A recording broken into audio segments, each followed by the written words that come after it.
produção de álcool na escola. A interdisciplinaridade entre geografia e ciência. Mas aqui a gente está mostrando que é possível fazer algo, mas pelo amor de Deus, não faça em casa. Isso aqui é tipo um laboratório e aqui a gente não é para qualquer pessoa que vai chegar, porque a gente está fazendo porque a gente já trabalha com isso, tá? Então a gente tem muito cuidado, porque se vazar vapor aqui com fogo embaixo, explode. Então não faça isso em casa, tá? Aqui simplesmente tem um caldo de cana, tá? O caldo de cana e a gente colocou uma mangueira que vai sair. Lembra da panela de pressão? Vocês, a mãe de vocês usa para cozinhar o feijão, aquele duro, que vem do supermercado, quase não cozinha.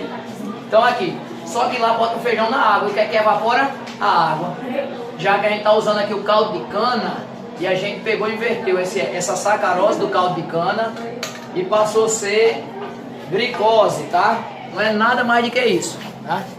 Simplesmente não tem nenhum segredo, não tem Mr. Bean, não tem Mr. M, nada. Tá? Olha que cheiro gostoso. Esse cheiro lembra lá na usina, quem passa lá perto da destilaria, né? Tá? A gente vai vetar aqui, todo cuidado é pouco, tá? Senão vocês vão terminar perdendo o professor. Então, o que acontece? Não tem mais segredo. Quando ela simplesmente é cortada, ela tá docinha lá, ela tem sacarose, né? Por isso que é docinha. E o que a gente fez aqui foi simplesmente inverter, né? Pegar essa sacarose e transformar em frutose e glicose. Como é que faz isso?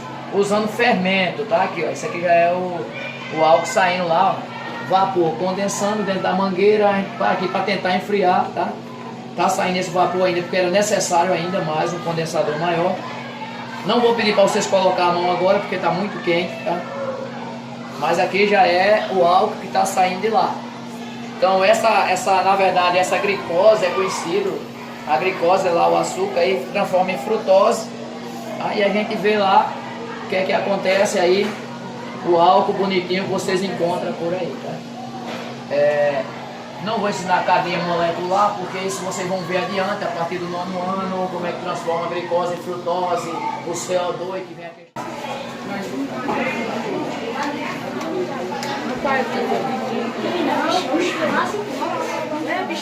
Já aqui não, o que é que vai evaporar? O álcool ele é menos denso do que a água, ele é menos pesado do que a água. Então quando ele começa a ferver, a partir de 80 graus de temperatura, ele começa a evaporar. Você vê aqui na mangueira, ó, formando vapor. Então esse vapor vai formar gotículas de álcool. Na verdade o álcool é a fórmula química do álcool, aqui ele está misturado ainda com água. Porém, a gente tentou ao máximo tirar a água dele, tá? Aqui, ó. O que está saindo aqui já é o álcool destilado, o vapor. Essa mangueira para sair dentro do quê? De água só? Só para enfriar, porque ele sai aqui a quase 100 graus.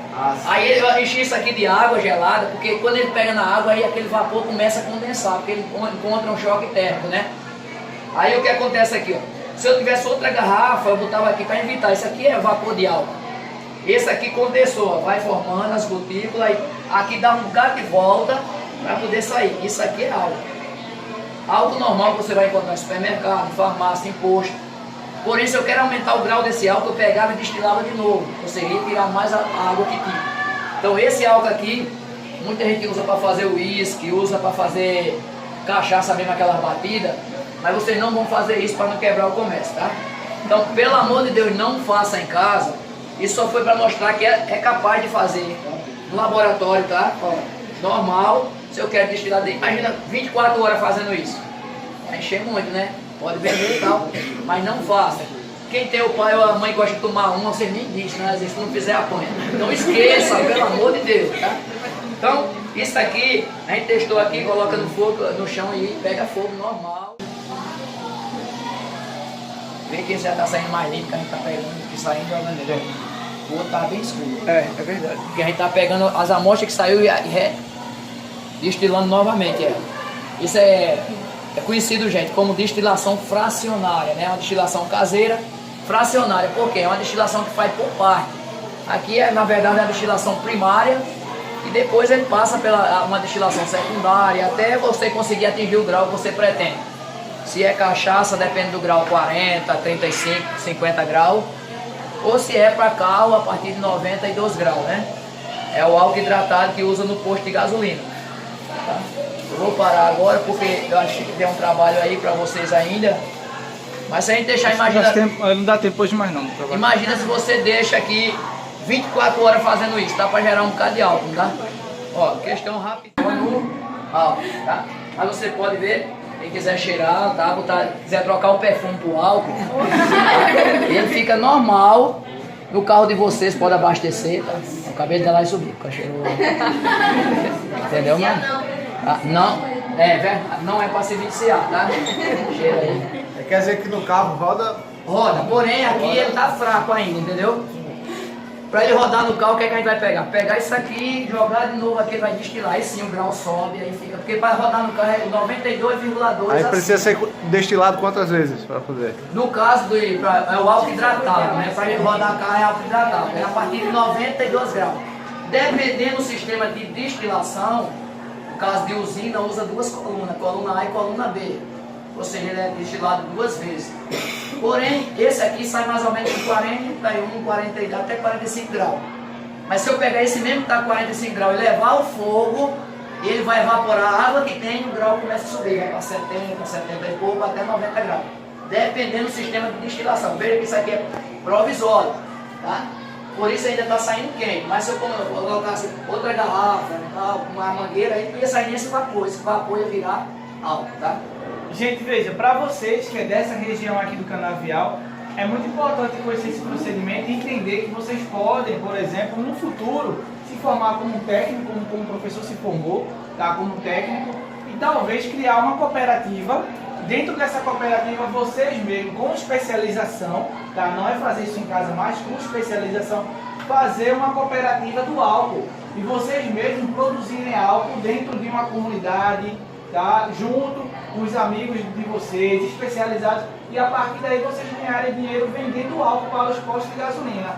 Vocês aí, na verdade, não estariam dependentes da usina, porque aqui a gente só tem essa usina, tá? que é a Agrocan, né? A Agrocan com aqui. Então todo mundo acredita que somente a parte dela pode se ter álcool no município de Joaquim Nabuco. Não, todo mundo poderia produzir álcool aqui, desde que conheça esse procedimento, tá? Seguindo todas as regras, todo o padrão, como o professor colocou aqui, mas ninguém vai fazer em casa, porque ninguém é técnico aqui para fazer isso. Porém, vocês podem ganhar dinheiro depois que vocês se formarem, e aí a gente, ao invés de ter somente uma usina, a gente vai ter diversas micro-usinas comunitárias. É um crescimento da economia em base local. E lembrando, tá? Que vocês podem aproveitar para isso. E lembrando, gente, mesmo você fazendo, até para fazer isso na sua casa ou atrás de casa, é necessário procurar os meios legais. Porque você não pode fazer e sair vendendo sem ter uma autorização, porque passa a ser clandestino, passa a ser algo errado. Tudo tem que ter um meio legal, até um álcool desse fabricado em casa. Para ser vendido fora, ele precisa de uma assinatura de um técnico responsável, tá? E fora as questões burocráticas, você precisa ter um registro. Mas como ele falou em comunidade, existe também aquele registro para comunitário, né? Mas aqui a gente está fazendo questão tipo laboratório, mostrando que pode fazer. Se você não vai vender, quem gosta de fazer, faz e tal, por esse método. Porém, a gente quer usar isso pela prática pedagógica também, tá? Não é matemática, quantos litros é necessário para fazer um litro de álcool, quantos quilos de cana e tal. Então a gente está usando isso aqui não para ganhar dinheiro, para mostrar que pode fazer, mas também usar a prática, matemática, geografia, área territorial, cálculo de cana, de álcool. Então a gente não está fazendo para aparecer, e sim que vocês precisam, até porque nossa região é na zona de Canavieira. Então a renda por aqui torna em torno de cana-de-açúcar. Imagina você chegar para trabalhar numa usina quando é fé, você conhece um processo desse. Para você vai ser bem mais fácil, tá? E também que vocês possam entender que a geografia ela está ligada com outras disciplinas como ciência, matemática. Isso daqui é uma geografia aplicada, é uma matemática aplicada, é uma ciência aplicada. É algo que a gente entende fora da sala de aula. Entendeu? É aí que é a disciplinaridade, a gente está unindo as disciplinas e entendendo como é que funciona o processo da vida mesmo, o processo profissional e o processo em que vocês veem na sala de aula constantemente, porém agora de modo mais prático. Entenderam todos? Não faça em casa, pelo amor de Deus. Tá? Vamos lá. Bom, gente, o processo que nós vimos agora, né? Todo mundo já sabe, é um processo de produção de álcool na escola. E essa ideia surgiu a partir de um diálogo, né, realizado entre mim e o professor Sebastião representando a disciplina, né, de ciências e geografia. E a gente discutiu, né, sobre o processo de produção do etanol na usina e ele me contou que trabalhou lá por muitos e muitos anos e explicou que o processo ele poderia ser realizado até em casa. E aí a luzinha, né, acendeu. Eu pensei, nossa, pode ser produzido em casa, que maravilha, né? E vi logo aquela questão da crítica geográfica. E eu pensei, né, poxa, se isso pode ser produzido em casa, então como que numa região de canavial, com tanta cana-de-açúcar, a gente vai para todo lugar que é cana-de-açúcar, a gente só vai encontrar poucas usinas. Na verdade, nós temos muitas usinas, porém, se a gente pode fazer isso em casa, então nós temos poucas usinas. Na verdade, a produção ela é concentrada, né, com pequenas pessoas. Ou seja, uma cooperativa, mas uma cooperativa vai ter poucos donos proporcionalmente à população da região. E aí eu penso, né, por que a gente não poderia ter micro-usinas, né, usinas de base comunitária, onde a gente teria essa produção do etanol, mais voltada para a comunidade, e não somente uma produção de etanol voltada para um mercado muito amplo, ou até mesmo para o mercado exterior, né, como a gente vai encontrar. Aqui, no caso da Agrodan, né, da Agrocan, usina Pumati, a produção ela vai para postos internacionais, né? A gente sabe muito bem, como eu falei no outro vídeo, para o posto Total, vai para a Petrobras, etc. Mas se a gente tem, por exemplo, micro usinas, né, ou usinas de base comunitária, né, pequenas usinas, a gente poderia ter um grupo de cortadores de cana que se juntam lá e criam uma usina de base comunitária, produzindo o etanol. Poderia também produzir o açúcar, é um processo mais complexo, né, demanda um pouco mais do que a gente viu. Poderia produzir também a própria cachaça, tá? É necessário sim que se tenha mais um pouco de equipamento, etc. O que a gente viu é um processo muito rústico, né? Muito artesanal, ainda bem primário. Mas é para a gente entender que isso pode ser produzido numa casa, num quintal, ou em um espaço mais simples. A ideia é mais ou menos falar isso. Pode ser produzido num espaço mais simples do que numa grande usina, como a gente viu no vídeo anterior. Então, o que é que a gente vai ter? A gente tem aí pequenos produtores fazendo o etanol em base familiar. Vê que coisa linda. Produzindo etanol, um conjunto de pequenos produtores se reúnem ali. E a gente vai ter, no meu ver, mais igualdade. A gente vai ter um processo de crescimento, né, da distribuição de renda melhor. Até mesmo um crescimento econômico de municípios como esse daqui, o município de Joaquim Nabuco. O crescimento econômico dele vai ser melhor, tá? Porque a gente vai ter aí uma distribuição de renda, a gente vai ter a concentração de renda que se tinha anteriormente, ou que se tem na verdade hoje, por meio da produção do etanol e por meio da produção também da cana-de-açúcar, sendo distribuída com diversas pessoas, os próprios cortadores de cana. E aí a gente vai ter um cenário bem amplo, né? A gente poderia pensar, por exemplo, que num caso de falência da usina, como a gente sabe que a usina Pumati, ela paralisou suas atividades por um ano. E esse período foi um período de muita dificuldade para os cortadores de cana, para o município inteiro, tá? Porque muita gente depende da produção dessa usina. Então, o que acontece? Foi um ano de desespero para muitas famílias. Milhares de pessoas estavam desesperadas sem saber o que ia acontecer. Então, vem a salvadora, né, que é a Agrocan, a renda, a usina, e a população se sente agora feliz porque vai trabalhar novamente na usina. A usina volta a produzir a todo vapor.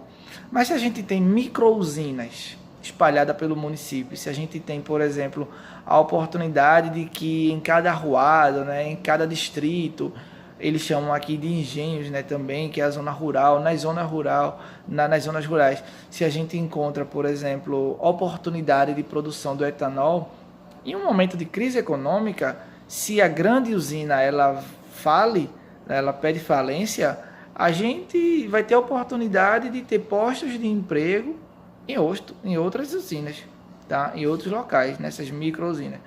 Então é importante pensar por esse lado também, né? Porque o crescimento econômico ele não pode ser concentrado nas mãos de poucas pessoas.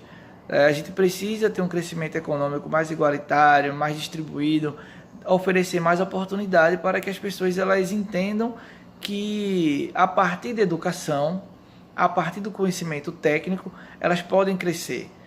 Então, se a gente tem o conhecimento apenas concentrado nas mãos de poucos, eu não falo somente o conhecimento técnico, tá? Porque o conhecimento técnico é também difícil, tá? Não é todo mundo que tem possibilidade de fazer um curso técnico em álcool para ter esse conhecimento, né? Como a gente já viu, né?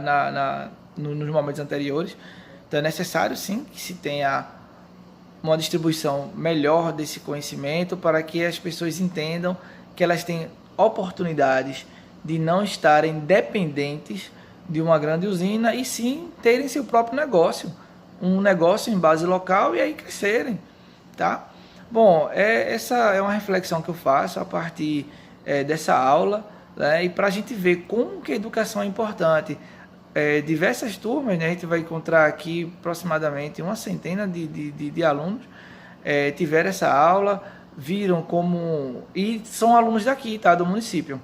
Então viram que podem ter uma produção em base comunitária, em base familiar, e quem sabe, né, daqui a alguns anos eles se interessam em fazer um curso técnico em álcool, podem se reunir e dentro dos trâmites da lei, né, produzirem uma microusina de base comunitária, uma cooperativa, e a partir da cana-de-açúcar, que é abundante nessa região, produzirem álcool, produzirem açúcar, produzirem até a própria cachaça mesmo, e entrarem no mercado, tá? Sendo uma alternativa para a comunidade, para o município, para a região e principalmente para suas próprias vidas. Bom, com certeza eu penso que seria algo muito bom. Imagina o preço do etanol ainda mais barato. Eu penso também que a gente poderia ter essas pessoas, né, competindo entre elas mesmas e criando um novo nicho de mercado, né, do etanol produzido por essas microempresas, enquanto que a grande indústria estaria comercializando com os grandes postos.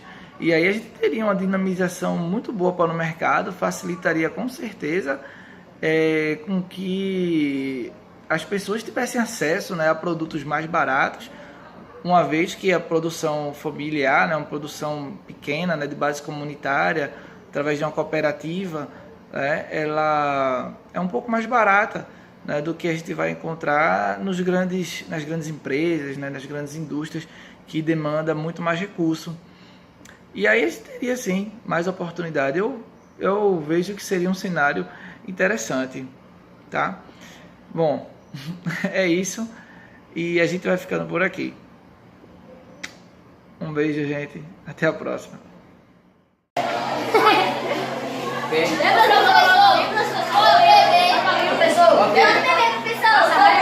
Não pode beber, gente. Vamos embora. Pra sala, nada de golinho.